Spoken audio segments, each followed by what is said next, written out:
Ipswich Town players are defying the odds.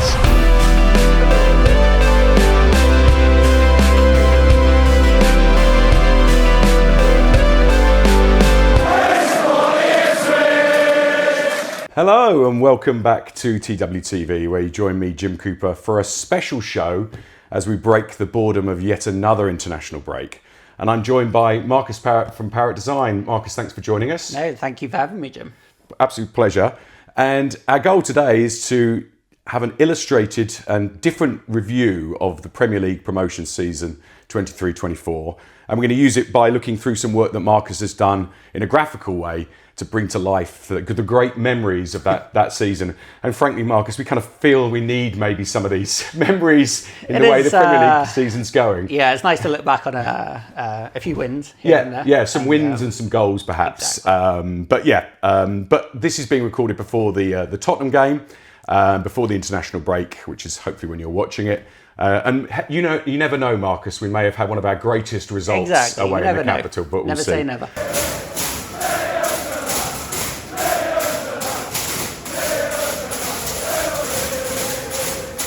But let's start off, Marcus, with just a bit of introduction to yourself and what you do, please. Yeah, Jim, I'm a graphic designer. Have been for the last 5-6 years. I've done some work for the club in the past.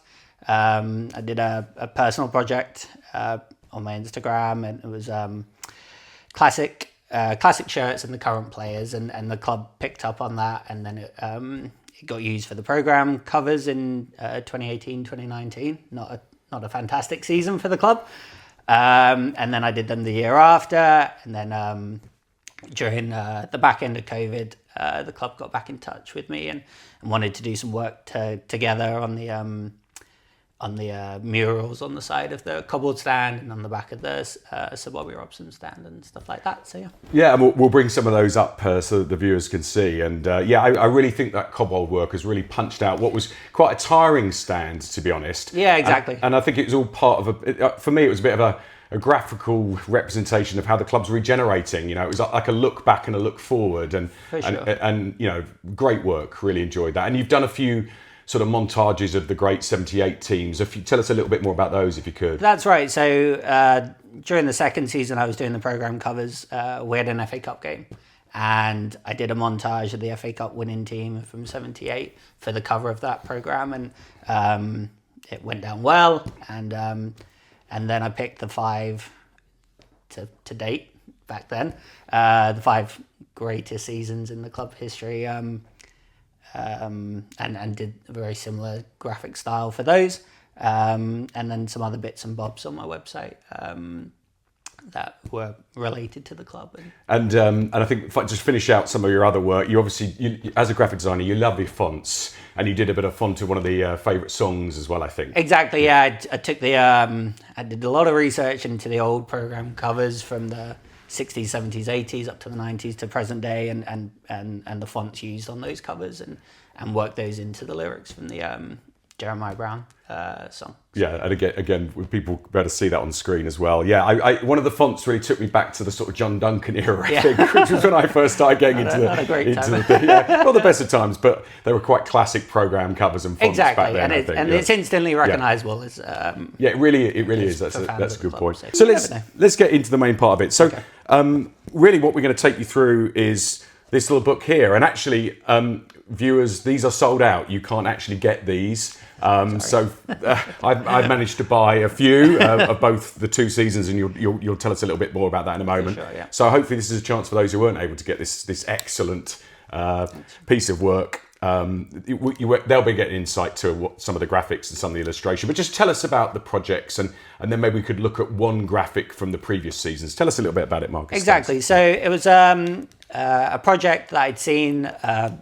My old boss at a design studio is a Watford fan, and he'd done it for a season that they were in the Premier League. And there's a designer, Dave Will, who's done it for Liverpool in the past. But I don't think anyone's ever done it for a League One club. This is from the MK Dons away game.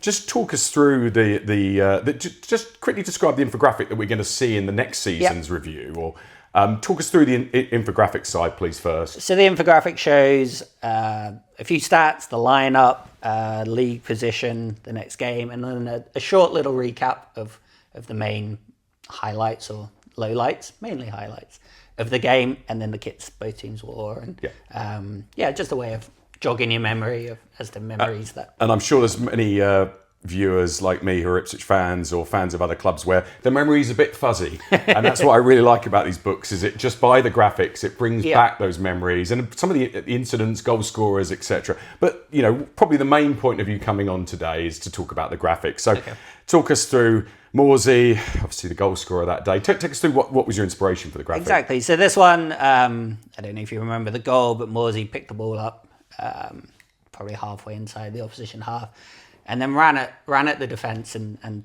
smashed it in the bottom corner, and it was a real fantastic goal, and that was kind of the start, really. I know they'd beaten Forest Green the week before, but that game was really the start of the run that they went on, conceding, winning every game. And I think we'd been away. We always took huge. I mean, I remember this day really well. We take huge followings there. There's hardly anyone in the MK Dons end. Very questionable inflatables flying around me. I won't go into some of the details, but I know quite which shops they'd been bought from. But and it was that moment where we got the win, and it was one of those moments where we seized the game, and it was our captain, Morsey, who did it. Yeah. And it was Morsey, and I was thinking of ways to illustrate him running, taking charge of that situation, and running at the defence. And obviously, there's a very classic Tintin illustration where he's running with the spotlight behind him. Excellent. Okay, well let's get into the main part of the show now, and let's get into looking at the 23-24 season with an illustrated review of the Premier League promotion.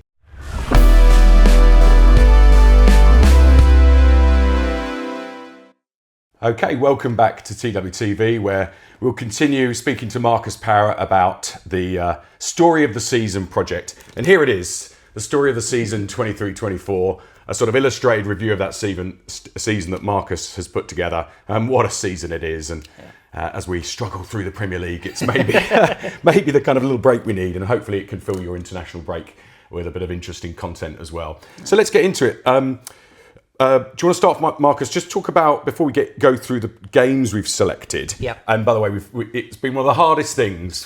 Phil Ham, myself, and Callum Brissett, we've been looking through this excellent work. It's hard to go from 46 games. We've managed to whittle down it to 26, so we'll have to go a bit of a lick through these. That's all right. Do you want to just talk about the structure of the book and what comes before the games before we get into it, please? For sure, Jim. So there's a little intro into the season.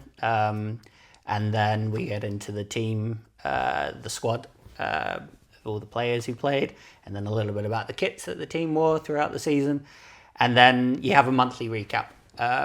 So it starts with the preseason, and signings made, signings out, a little bit about who we played in the preseason, those results, and then really it cracks on with the first game the campaign and goes from there. And let's go on that graphical journey, shall we? Let's start off. So let's start off with the Sunderland game, the first game of the season.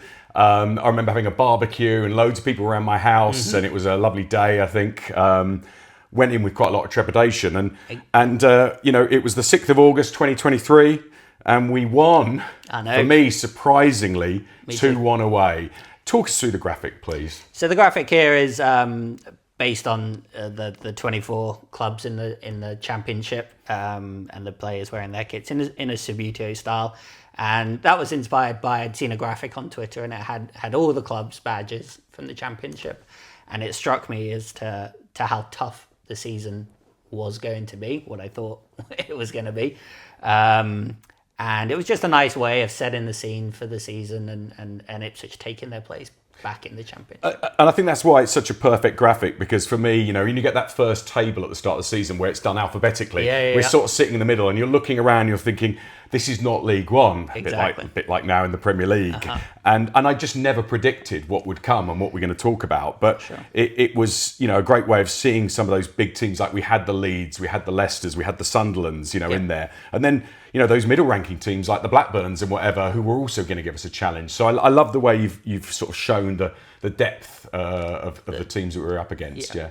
And obviously an absolute cracking game as well, where great goals from Hurst and Broadhead. Yep. But a bit of adversity as well, where we went behind and they were down to 10 men. But exactly, we carved it out and we held on. I mean, we were under the cosh, weren't we? We were, and I remember watching it on TV as well, and some of them were all over us for the first half, and I was thinking, fearing the worst, hoping for the best, but fearing the worst, and then those 2 goals, and obviously the save at the end to keep it 2-1 was brilliant. Yeah, exactly. And we're bringing up some photos of the game and that save sort of coming through really strongly. And again, thinking about the infographic side, you get to know the attendance of 44,000. So it was a big crowd. Yep. You saw we were away in blue. And the really interesting thing, and we'll pick up this as we go through, is that position. We went 4th. It's the first game of the season, we were up there from the start, exactly. which I think is really interesting. Carried on the momentum from the season before. And interestingly, quite low possession stats for a team with who had a time with 11 or one more player as well. Exactly, and again, very different to the season before, so you could tell the step up. And we'll skip through the next, but we'll as we go along, we'll describe the other games. We won't go into some of them in the same detail as the ones that we've chosen.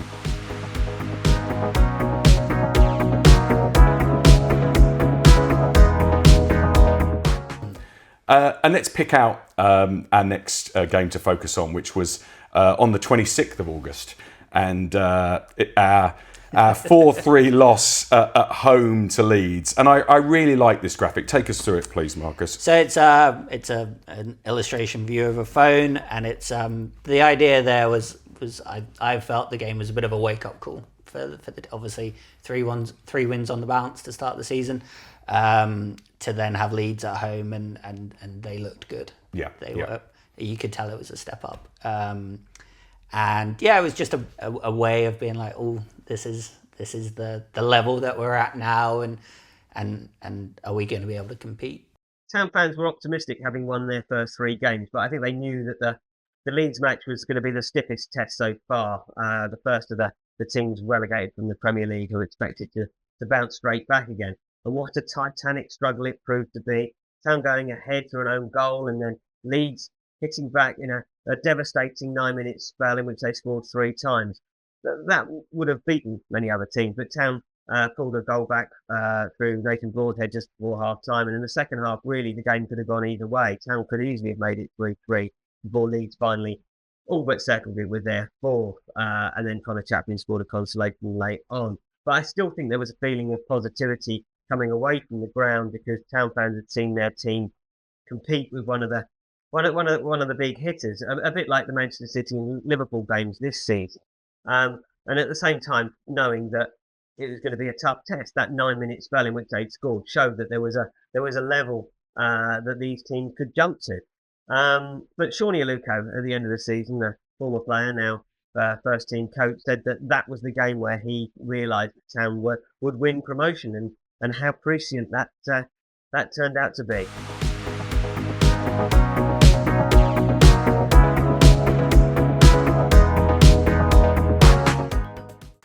I do like this one, Marcus. A game I was at. So on Tuesday, midweek game under the lights, Tuesday the 19th of September, we won 1-0 away at Southampton. And you're focusing on Amari to take us through the graphic there, please. Exactly. So this one felt like a game where a result that we got that you could believe in the team pushing towards the top of the table. Having gone from the Leeds game to then beating Southampton away was fantastic, and obviously Amari winning the ball back and then scoring. He was obviously going to be the focus of the illustration, and then to play on the opposition Saints nickname, to have him in stained glass, a little bit of religious imagery there. It was a very easy game to be inspired by. The first midweek league game of the season gave us an opportunity to make some changes, and one of those was to bring in Amari Hutchinson, who gave us a first taste of exactly why we would go on to love him with a goal on what was his first start in the league for the club. And the goal was all of his own making, his defensive work rate, which Kieran McKenna had tried to instill in him since day one, winning the ball high up the pitch and then playing a 1-2 with Connor Chaplin and scoring before bringing out his trademark backflip celebration. That was in the first half. The second half was a very dogged defensive performance. The Town showed a really different side to their game that we hadn't seen so far in the season. There'd been so much attacking play, but this was a game where they had to soak up a lot of pressure and see through the clean sheet, which they were so good at doing, particularly away from home in the early stages of the season. And it showed that they could really not only compete with the Premier League sides that had just come down from the Premier League, like in the Leeds game that Phil mentioned earlier, but also could actually go there and win. It was certainly the biggest result of the season so far. And I remember coming away from the game, reflecting on the journey that we had had up to that point over the last 12 to 18 months, hoping that it wouldn't end anytime soon. It certainly was one of the best away days of the season.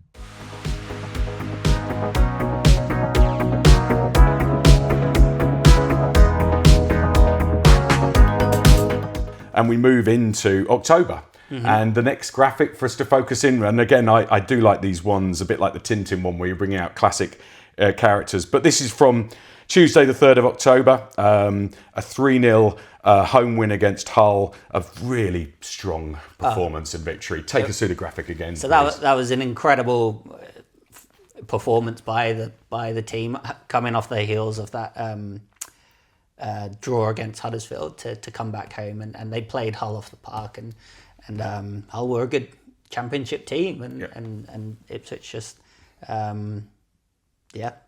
were fantastic. So obviously Hull City, the Tigers nickname, and there's a meme of Tigger looking despondent. So I picked up on that, put him in a Hull kit. How I felt maybe some of the Hull City fans would feel on their long drive back up north after on a Tuesday night. So yeah, and you picked it out there that this was a strong Tigers side. You know, This is the point. You know, you go back to the Sunderland Sabutio one you had at the start. You know, this was a team we probably expected would have a lot of challenge with, but we just it was McKenna ball. We played them off the park. Absolutely some fantastic. Great performances in there. Okay, so let's move on to Saturday, the 7th of October, again. The games were so entertaining, weren't they? I mean, you know, it was just game after game where there was something. And this was Ipswich Town 4, Preston North End 2. And, you know, a lot about Brandon Williams here. You know, talk us through the graphic. So this one was, I mean, we sat front row of the cobbled stand and had a front row seat literally for him picking the ball up. It felt like it was halfway inside his own half, and then just running, and then to finish it off with the finish into the bottom corner was it was just brilliant, and felt like it had been a long time since you'd seen a goal like that, where he'd just sort of taken it by the scruff of the neck and just thought, all right, I'll just do it. I think the graphic just picks that up so well. You know, it was he was dynamic. You know, and you've caught the length of the run with the background of the pitch there, so that's fantastic. And at this point, we're still up there. We're in second place, cementing it a little bit. And goals again from across the team. So goals from Chaplin, from Broadhead, from Caden Jackson, and of course the main talking point that you've captured in the. Is Brandon Williams, and it's a shame his career has stalled a little bit because the guy clearly had such talent, and it's a shame he hasn't kicked on.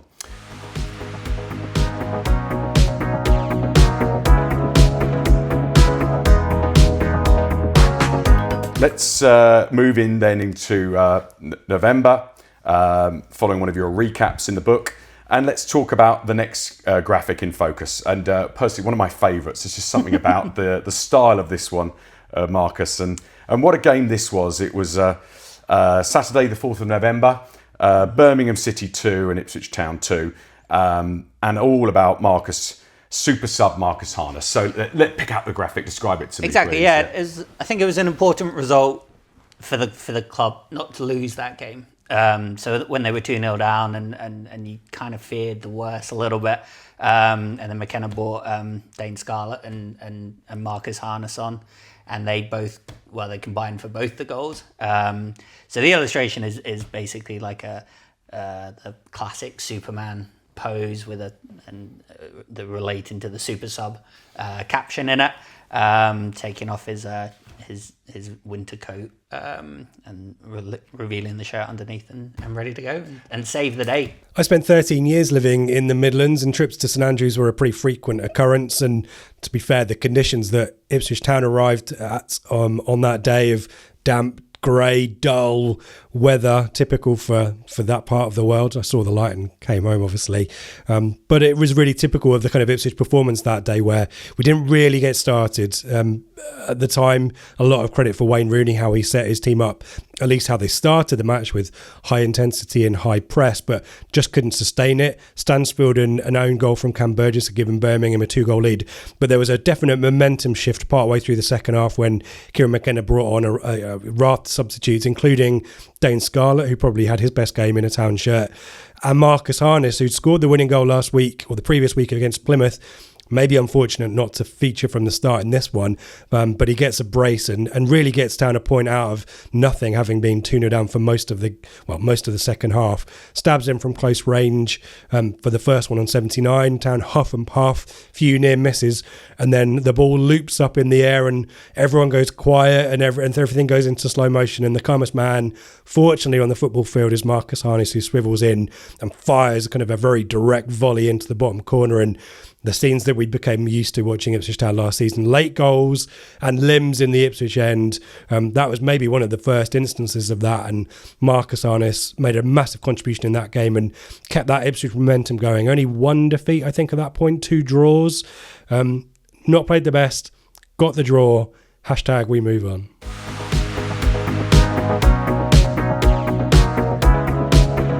And let's move on to our next focus game, which is another November game, Saturday the 11th of November 2023. Ipswich Town 3, Swansea City 2. And I think the graphic speaks for itself, but let's talk about Jack Taylor and let's talk about a strike that he gave us. Well, it was just an incredible finish, really, to pick the ball up where he did and then to think, I'm just going to spank it. And he did, and it flew past the goalie. And this game was very similar to the Plymouth game where they took the lead. Town came back, and then Plymouth got a goal. Swansea got a goal towards the end, much like Plymouth had done, to make it a little bit nervy. So when I was thinking of things to pick out from this game, obviously Jack Taylor's goal stuck with me, and I must have read an article that described it as a peach of a strike, and from there it was easy to think of. And he actually scored another peach, didn't he, in one of the cup games, exactly. Which was an absolute. He's got that in him. Let's hope he scores one in the Premier League like that season. He's actually been playing quite well before the injury. But I love the little labels that be on the side of the peach, and it's just a great graphic. And it was another great game. Again, there was that kind of the coming from behind was a theme that was emerging. Yep. Another big crowd, 28,925 that day, holding on to second position. But some of these games, sometimes our possession was lower, and I think McKenna was able to do that, wasn't he, against some of the sides that had a bit of quality, like Swansea did. Exactly. And we only had 37% possession there, but goals across the team. Taylor, Chaplin, Hurst, and another great game. Great game to just keep this glorious season continuing. Okay. But sometimes the glory wasn't always continuous. And let's talk about Saturday, the 25th of November, 2023. And West Bromwich Albion 2 and Ipswich Town 0. And I think this is one of the games where you start to think about the level again. And it was interesting, wasn't there? Some of the teams that had parachute payments around them, sometimes you went up against them. We talked about Leeds earlier with the wake up. Yep. You suddenly thought, these teams have got some strong players. Talk us about the graphic, please. Yeah. So this one's based on the idea that it was a bad day at the office for Town, and it was. It was a tea time kickoff on the Saturday, and they just never. It never felt like they were really in the game as such, and looking back, you could chalk it up to a bad day at the office. There weren't many of them. Over the course of the season, so it wasn't a. It wasn't a continuation. It's a good point you pick out there. There was a handful of bad days at the office in this season. Exactly. We've actually had sort of 2 this season in the Premier League. So of West Ham away and Everton at home. These were like these where we just didn't turn up, to be honest. And I think it's interesting. We're talking with Phil Ham and Callum Brissett from TWTD. We talk about what are the attributes of doing well, and one of them I think is winning the duels, and one of them is strong press. Yeah. And I think on this day, not a good day at the office because we had neither of those, I think. No, exactly.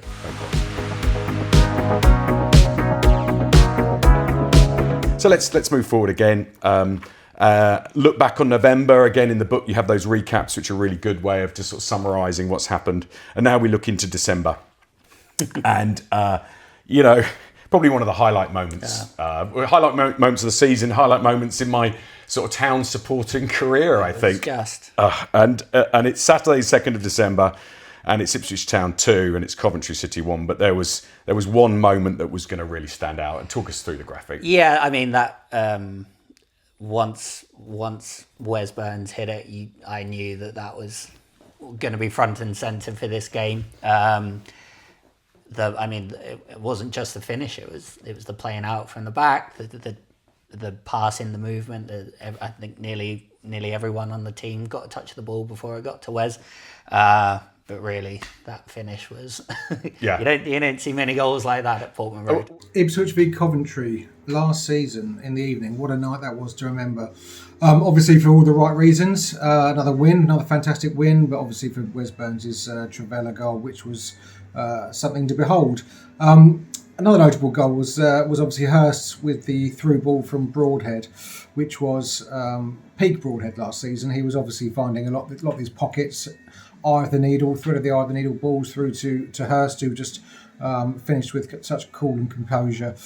It was a great night in the fact that my son was with me. It was his second season.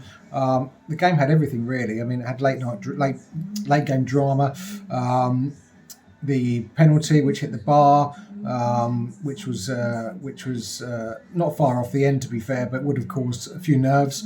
And obviously their goal in the 95th minute, but that was done by then. But what a majestic night and fantastic atmosphere. Another cracking night at Portman Road under the lights. A night that I think many of us will never forget. Yeah, fond memories of that night. Okay, let's move forward. I love this. It's like a sort of bedtime story, or kind of like, what was that story? Was it Jack and Ori or something that I used to read out? God knows. But anyway, let's move on. And another highlight game, straight into another one. And that was a game I remember well. I was there Saturday the 9th of December, Middlesbrough 0, Ipswich Town 2. Talk us through this graphic. Again, self-explanatory, but talk us how it inspired you, how you put it together. Exactly. So that one is based, obviously, Amari and his celebration after scoring the goal. And they always say never quite fall in love with a lone player, just in case it doesn't work out, or they do great but then go back to the parent club and don't come back. And fortunately, that hasn't happened. Amari's back at the club. But it was a nice way of just being like, we've just beaten Coventry, who got to the playoff final the year before, and we've gone away to the Riverside, which, I mean, I struggle to remember many wins at the Riverside. It's a tough place to go, and to beat them 2-0, it just felt like, you know what, we can mount a charge towards the top of the table, and maybe not the automatics, but the playoffs at that stage was the thinking. But right, straight into the next game, and another one we want to focus in on. Again, they're all my favourites, Marcus, but I particularly like this one because I think it brings out one of our, possibly up there with Amari, Davis, who we'll see a bit later, but our captain, Sam Morsey. And this was Tuesday, away at Watford on Sky. Watford 1, Ipswich Town 2. I think this was a really important game. Talk us through your memories of the game and the graphic again. Definitely. So this one, obviously, Morsey getting a goal in the last 10 minutes to win the game. Like another tough place to go, Vicarage Road. But it just felt like the momentum was building. And Morsey, obviously, Egyptian. It was an easy way to be inspired, using the ancient Egyptian graphics and I don't know if anyone's translated the hieroglyphics on the side there, but it says Sam Morsey, our Egyptian king. Oh my word, that's fantastic! I had no idea. So that's an exclusive for the show. But that's a Google translation. So don't come at me. I'm sure it's extremely accurate. But I didn't know that. That's really, really good. Yeah, and he really was the Egyptian king. I think the song started to come out more, didn't it? At that point, he just grabbed the game. We'd had that Chaplow goal, hadn't we, in front of Watford all those years ago. Exactly. For me, this was bigger. This was a bigger because again, it was grabbing games, wasn't it? Yep. He took the initiative. He really owned it. And fun enough, after one of our TWTV videos, I think it was an Everton fan was saying, "Why are you calling him Egyptian King? Because there's only one and he's over the road. He's there from their rivals." But I think we definitely should own that name. And importantly, to describe the importance, that's when we went first. We went top after that game. And really had a lot of the game as well against a strong team. 54% possession in that game. And let's move on to this graphic, which again I think is a bit of a simpler graphic for me. I don't know much about illustration, but I like this one. And this is similar to the wake-up call earlier on, but on Saturday the 23rd of December, we went to Leeds and we lost 4-0, and it was a bit of a horror show. Talk us through the graphic and your memories. It was. So obviously the graphic is based on The Nightmare Before Christmas, the Tim Burton film, with Jack Skellington there. And sometimes the simplest graphics work really well. I mean, this one didn't take me too long to do. But I think it's an impactful one of showing just how probably upset people were with the 4 goals that were conceded. And again, it just felt like they'd been building the momentum, and has it come crashing back down? Have we kind of found our level a little bit? Thankfully, that didn't prove to be the case. But I think it was. This is one where you go back onto the TWTD Forum and you're suddenly like, all these kind of concerns and doubts crept in, because we were blown away. And I think it should have almost a lesson for the Premier League, wasn't it? Is that if you're going to play at this level, no mistakes. Exactly. And there were mistakes. Unfortunately, we're seeing a bit of that this season. So let's not dwell on that one much longer. But we stayed in second place though. But I think warning signs and slightly cracks in the confidence at that point. Yeah.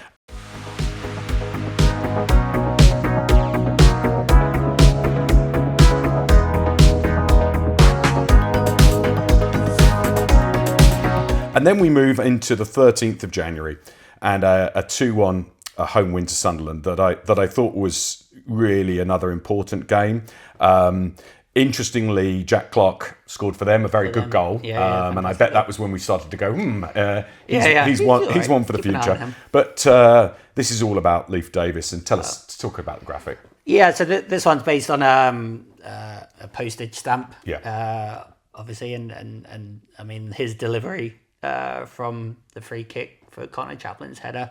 It was, I mean, you get used to it, seeing it from Leif, but you shouldn't get complacent with it, because it was fantastic.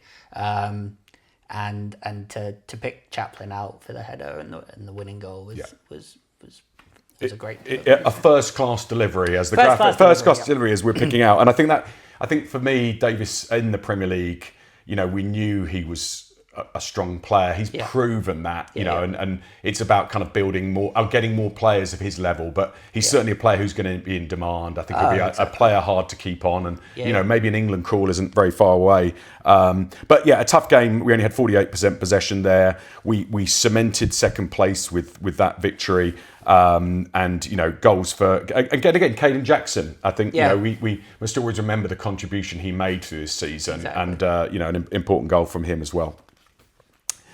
Okay, probably in a way, as we move on to the next game, and I think another crucial game, and probably another really important graphic and an important character from the season, because on Monday the 22nd of January we went away to Leicester, again under the cosh, but we got a goal towards the end, and we made it 1-1.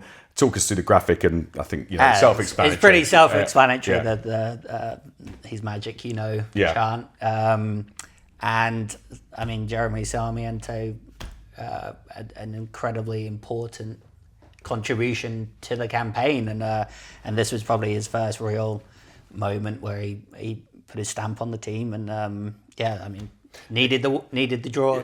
Leicester away was one of the games that I was really looking forward to. Monday Night Football, Premier League stadium, a battle of first versus third at the time. We just played them at Portman Road and put in a very good performance there. I think we were unlucky not to win that one, and it felt like a close game for a while, and then Town went behind, unfortunately, to a Leif Davis own goal, where it just kind of bounced off his leg. Flag got a little bit of a touch, and yeah, it was an unfortunate one for Leif. But Town weren't outplayed despite having injury issues. Sam Morsey was suspended. Caden Jackson ended up playing up front, which isn't his preferred role. But Town were more than in the game. And the highlight of the second half was an excellent crossfield pass from Hladky, who picked out Clark down the wing. It was one of the best passes I think I've seen a goalkeeper play. And then the moment of magic, late on, after the substitutions had been made, and the Luongo shot, first of all, deserved a goal. Hermansen did very well to keep it out. And then that man, Sarmiento, was there to poke it towards goal. And it was very much heart-in-mouth moment as it just squeezed under Hermansen's body. It almost looked like it wasn't going in, and then popped out from underneath him across the line. And once again, the scenes in the away end there were bedlam. I think there's something about either a last-minute winner or a late equaliser that's just unlike anything else. And that was one moment of magic from him. The next one was to come later on against Southampton. But his song, his magic, was being sung pretty much non-stop from then, after the full-time whistle, walking out of the stadium into the car park, and it was probably stuck in my head for like a whole week after that match as well. Okay, so January's over, yeah, and we go into February, and on Saturday the 3rd of February, you've got a graphic you've chosen here around the Preston North End 3, Ipswich Town 2 game, and I think what was happening here, and it was so important, is Hurst's injury. And I think, we had the wobbles after Leeds earlier on. I think a lot of people were questioning, what the heck we were going to do with that loss of firepower. Exactly. Talk us through the graphic that you've chosen for this game. It's not directly related to the game, or it is a little bit. Yeah, a little bit. Yeah. So, obviously, Hurst plays such a big role in the team. Yep. So for him to be out, and you kind of knew, not that it happened at the perfect time, but just before the January transfer window, so you could bring someone in to replace him in a way. And Town were linked with 3 strikers, and it was Jay Stansfield, Sam Gallagher at Blackburn, and Kiefer Moore. And for Kiefer Moore to come back to the club, and obviously in this game, although the first half was pretty poor, to bring him on at half-time, for him to get those 2 goals and almost nick a draw right at the end there, it gave us hope that they've chosen the right striker. The right striker has come to the club to take Hurst's place whilst he's injured. And it's funny how that again, that's why I like the book so much, is the kind of the memory jogger, because you're absolutely right. It was like we lost. We did play quite well at times, I think, but it was the fact that we saw the potential, and it gave us it kind of calmed some of the nerves around that lack of firepower, because we knew this guy was going to be able to get goals. He was a good quality. I think Gallagher didn't play, did he? There was some, I'm not sure if it was injury or the fact he was being held back for transfer. And I think we picked the right guy, personally, out of those 3. And it's a Nintendo inspired, isn't it? Yeah, so it's a retro games console type where you pick your players and stuff like that. But, we did dominate that game at times. We had 67% possession. But I think the really interesting thing here is you start to realise how tight it was at the top, because we dropped down to 4th place at this point. And, And that's when you saw the Leeds, the Leicesters, the Southampton, the resources that they had. And you just thought, are we punching above our weight here a little bit? Have we been... are they just going to run away with it? Absolutely. And you saw that when we played the likes of Leicester, who for a man had just such quality players, and the same with Leeds as well. Okay, we move into another focus game, because I think, as you said, we're really getting into kind of like an interesting part of the period. And again, I keep saying the same thing. I really do love this one. And this was Saturday, the 10th of February, and a 2-2 draw with West Brom at home. Talk us through the graphic and your thoughts. So this is a way of just illustrating, I think when Town went 2-1 down towards the end of this game, and having... come off the back of falling to 4th with the Preston defeat. People were not starting to write them off, but is this the end of the death of their promotion charge? And then Amari just got us back into the game, and an important game not to lose there, I think. The season was at a bit of a crossroads when Town faced West Brom. Town had won 1 in 8 in the Championship, and that stage they'd lost to Mason in the Cup. So a bit of a wobble. It wasn't so much they were losing too many games, it was more that they weren't winning enough. A bit like in League One the previous year, around the same stage of the season. And West Brom were the best of the rest, weren't they? At the Hawthorns earlier in the season, they comfortably beaten Town 2-0. Really, other than Leeds, no one else comfortably beat Town all season. So it was a big test. And I think even though Town didn't win, the fact that they came from behind twice to draw 2-2 and with a team that were looking stronger and looking more likely to win in the closing stages, I think most people left the game feeling positive about where the season might go from there. Subsequently, I think we learned that Kieran McKenna, it was around that time that Kieran McKenna was deciding whether he should move to Crystal Palace rather than stay with Town. So I think perhaps the West Brom game had greater significance than any of us realised at the time.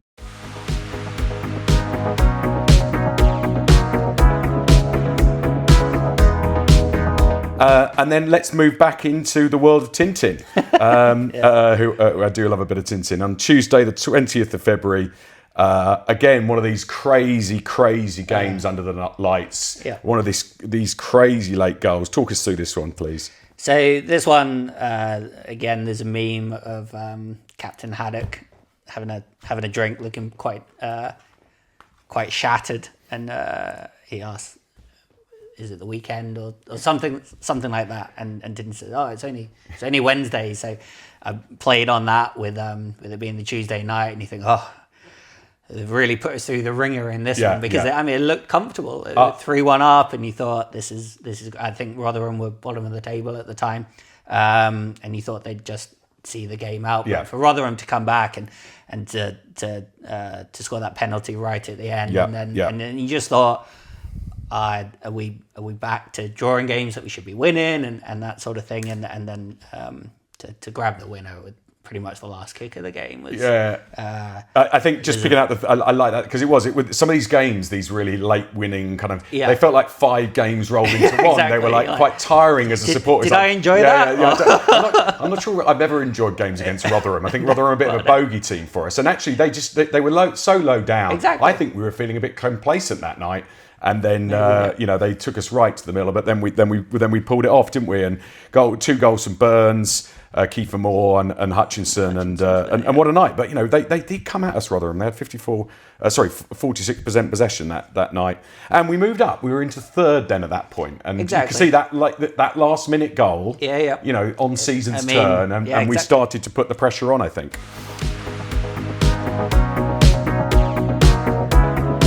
And then we move on to Saturday, the 2nd of March.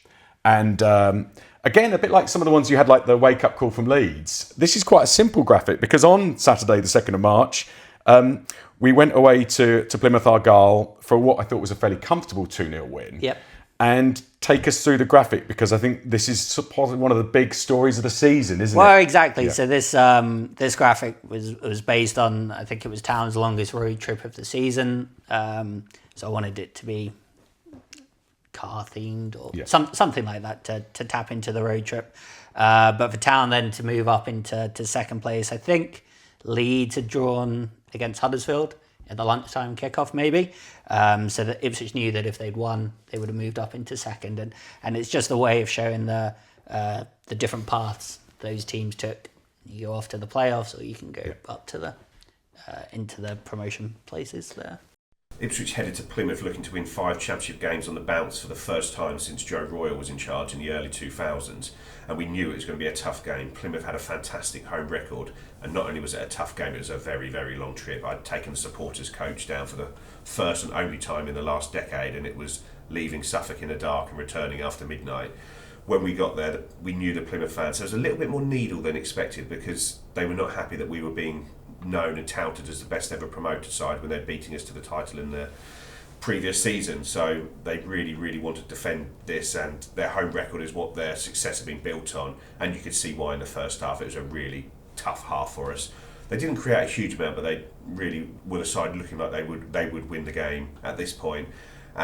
But when the rain stopped at half time and the sun came out, so did we in the second half, and we slowly wrestled control of the game back from them, and sort of were good value for a 2-0 win come the end of the game.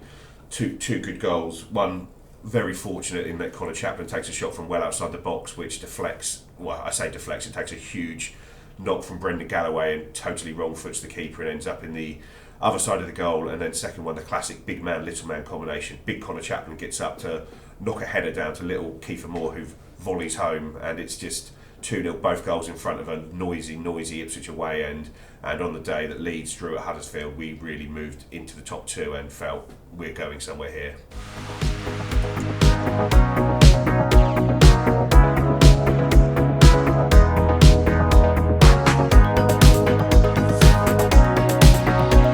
And then let's move on to our next focus game. And what a game to focus on. And I love this graphic. I mean, this is the point where we were just like, we'd come up with Sheffield Wednesday. Exactly. But we were just on a different planet to them. Talk us through the graphic. Yeah, two very different paths those two teams took last season. And this one, obviously, the 6 goals, you could have picked any number of the players out. But throughout the book, I wanted to try and feature lots of different players or lots of different moments from the different games. And I hadn't done Cam Burgess yet. And hit for 6, Wednesday hit for 6. It leaned into the cricket side of things. And yeah. The game at home to Sheffield Wednesday the season before was kind of a crossroads moment maybe for our season. 2-0 down, could have been 3. And then Nathan Broadhead free kick and a Leif Davis free kick as well, deflected in the second half, I think, that got us a point and got us back on track in that League One promotion campaign. And it was a really hard fought season that with Plymouth, Sheffield Wednesday and Ipswich. And to then be a year ahead and to turn out in a performance like this and be so utterly dominant, scoring, it was kind of a goal of the month competition in this game alone. Amari Hutchinson, probably the star of the show, but Ali Al-Hamadi gets a brace as well. Cam Burgess rocks up and gets a goal too. Everyone was trying to get in on the act, but more for the psychological effect of this game, not least the narrative about the season before with Sheffield Wednesday, but off the back of that defeat to Cardiff, that late drama, real heartache at Cardiff away, to come back to win 6-0, real statement to get the season back on track with the kind of margins to Leeds and Leicester being so tight. And then moving on again, straight into another focus game.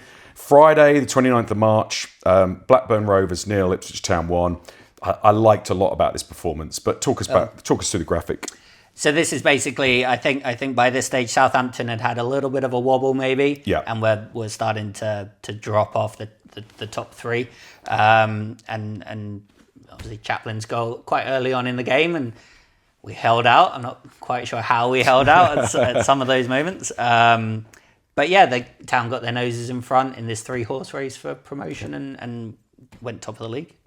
And that's what I like about the graphic. It just things start to go into the memory banks, don't they? But it was just relentless, that race between us. It was like, all the 3 teams' message boards and whatever were just abuzz with. And we did just get our noses in front, and that's what I really like about this graphic. And obviously a goal from Chaplin that got us the 3 points from there. And we went into first place. I mean, it's just remarkable, isn't it? Yeah.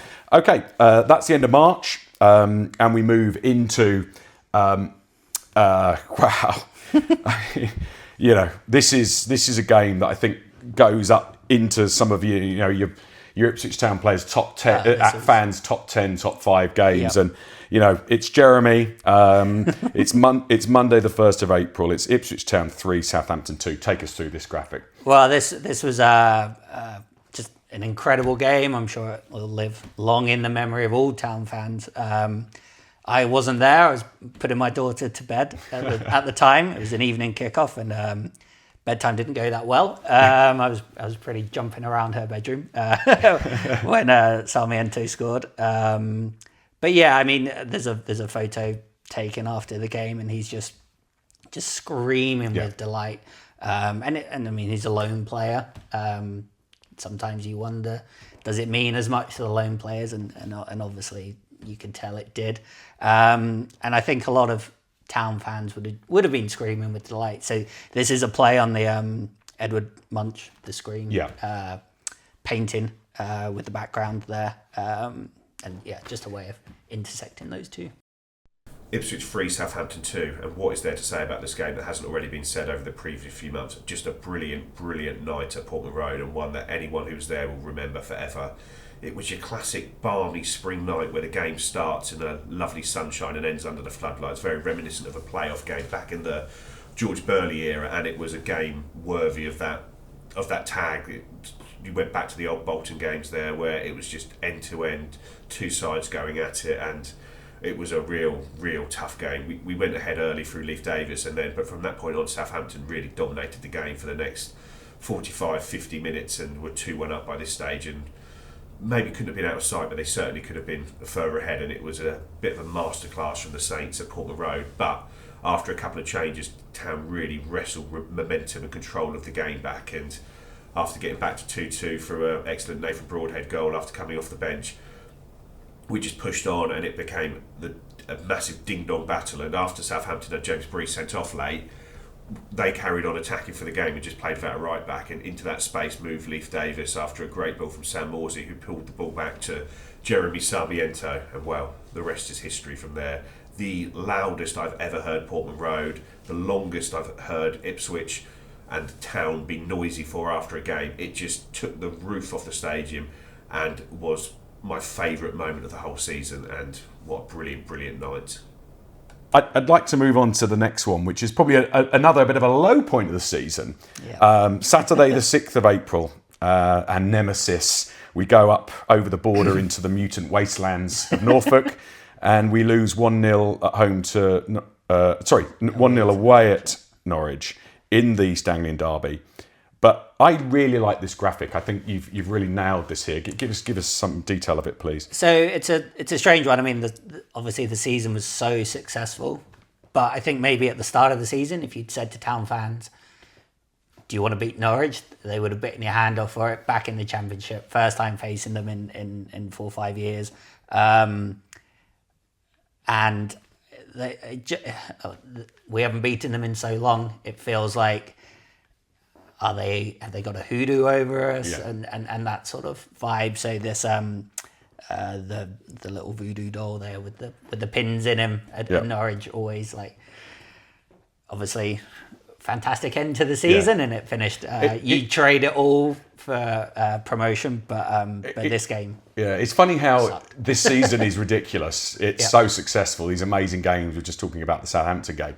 But it's almost like this becomes this isolated thing. Exactly. And the fan base suddenly was like, the message boards again are really low. There was some controversy about tickets in the away end, if you remember. But yeah, it's just fun. It was in isolation, this low point, because it does feel like a hoodoo. It's gone on for a long time. And my goodness, I hope we break it soon. But let's hope we're not playing with them next season. I don't want another East Anglian derby. I want to survive in the Premier League. But yeah, not much to talk about in that one.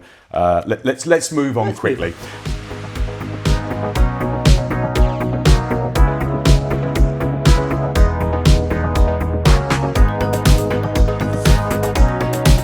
And now we're really getting into we're past the business end of the season, aren't we? We're into the kind of like, this is the final run in, and the home straight. And talk us through the graphics. So it's Saturday the 27th of April. It's Hull City 3, Ipswich Town 3.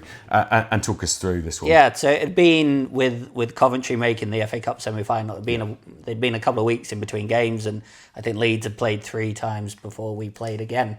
After that, and they'd lost to QPR on the Friday before this game on the Saturday, and you started to feel like, bloody hell, they're gonna do this, and then we played this game, and it was mad. But I mean, Omari, those 2 goals that he scored were just incredible goals, and I think the theme there is 2 out of this world strikes. Yeah, and I think the theme in this and the next is the away ends as well. I think, and I think those away ends. I personally, I couldn't get tickets. I wasn't there.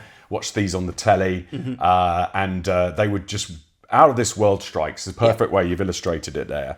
And we do hope that Omari is close to getting one of those in the Premier League. He's cutting inside. He's trying to do that. He's out in the right now, which is a positive. Good. But I think an incredible away atmosphere and the belief generated, the connection between the players and the away end was important on this game.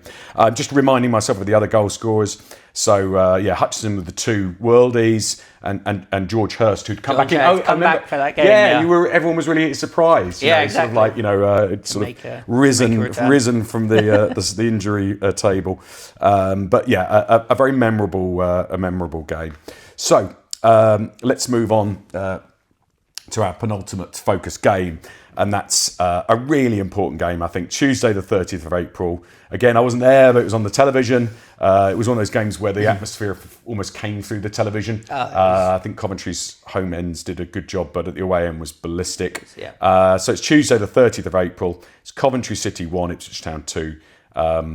And a bit of a song emerging in this illustration. Exactly. So this one plays on. I mean, you could hear it through I watched it on TV as well. You could hear it through the TV. This chant being sung by the away end. And I think before the game, we needed 4 points to secure promotion, and you thought, Coventry away. That's a tough game. Yeah. I think they were still in with a chance of reaching the playoffs if they'd won. And again, in a season full of fantastic results, this was another one, and to hear the chant and just a brilliant song to have. The Coventry game is one that I remember for a long time. I took the afternoon off of work to make sure I got there early, soak up the atmosphere. It was a nice sunny day. And then as the sun set, Kiefer Moore put us in the lead within the first 20 minutes, slamming home to get the party started. The Waka Waka song had caught on a couple of away games ago, and by then everyone knew that. And there were plenty of other promotion songs in the mix even at that point. But the tension didn't really lift. It was a very end-to-end game. Coventry had plenty of chances their way. Hladky had to make a great save at 1-0 up. Then Haji Wright equalised. And the second half got a bit scrappy and still end-to-end before Cameron Burgess scored the winner. An unlikely hero. And then again, slightly more tension lifted, but there was still, I think, 20 minutes plus 10 to 12 minutes injury time added on. My nails were bitten thin by the end, and it was just pure relief, I think, when that final whistle blew. And it was then the celebrations really started. It's the longest I think I've ever seen an away end stay full after a match. A good hour, people were still there serenading the players and singing songs of promotion. Just an excellent evening. As we go into the final game of the season and our final illustration, Marcus, from this great book that you've created, this great memory jerker that we all have, that some of us have, and hopefully we're provided to you through this show. And self-explanatory. I don't think I've ever been so nervous before a game, and the expectation before the game. Saturday the 4th of May, Ipswich Town 2, Huddersfield Town 0. I can smell this graphic because I went down. I went down to meet the bus. Take us through it. So you would have known all the flares and the smoke bombs going off, and I mean, it was. It's funny to hear you say that you were nervous, because I was strangely confident. I don't know if it had been because of the Exeter game the year before, where promotion was riding on a home game and they comfortably won. But it felt like for me, it felt like the Coventry one was the one. And obviously Huddersfield, I think, had already been relegated by this stage. And we'd only lost one home game the whole season. And you'd thought, they're not going to lose this game against an already relegated side. And then obviously when the final whistle goes and everyone's on the pitch and the smoke bombs are off again. And it was just an incredible turnaround by the club, by the players from how it had been even 2 years before. I think this game, 14 months before, maybe 13 months before, we'd drawn away to Cheltenham. And now we're back in the Premier League. Well, Huddersfield at home, where do I start? We were 45 matches into a crazy first season back in the Championship, and we could hardly believe the situation that we found ourselves in. But this game was more than just the 90 minutes of football. It was the whole day. And it began with the coach greeting beforehand. It was the third time that we'd seen this in the space of 12 months, but it was equally as special.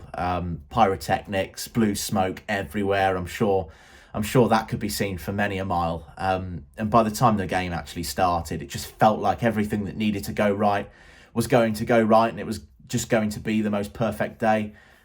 Wes Burns scoring in the first half gave lift off. Portman Road absolutely erupted at that point. And then Amari Hutchinson scoring in the second half. By the time the full-time whistle went, we all knew what was coming. Runners up, 96 points. It was just the most incredible season. And to see all the supporters, myself included, flocking onto the pitch at full time, it was just 22 years of relief, of joy, of jubilation, just pouring out onto the field of play. It was the most incredible thing I've seen at Portman Road in my time following the football club. The first time I'd seen us promoted to the Premier League, and I'm sure many people are the same. It'd been such a long time, and those scenes at the end on the pitch were, I've used the word special so much over the course of the season, but this truly was the most special day of them all. But what a moment, and what a season. And look, listen, thank you so much for sort of taking us through it. It's a shame it's out of print, but hopefully people who weren't lucky enough to secure a copy were able to get something from this show. Yeah. And thanks for taking us through the graphics, and great to hear things like the hieroglyphics. That's the sort of, I didn't even know that. So and we end up with the final Championship tables. So we're second place. We've played 46 games. We've been through 26 of them now in a graphical illustrated view. 96 points and 92 goals. I mean, it was just a season of long live and merry. And hopefully it's given you a bit of a boost in what has sometimes been a bit of a difficult Premier League campaign. And hopefully it's jogged a few happy memories for yourself. But this Premier League season isn't over, and we'll be back again for another TWTV video verdict after the Manchester United game. Marcus, thanks again. My pleasure, Jim. Thank you so much for watching, and please like and subscribe.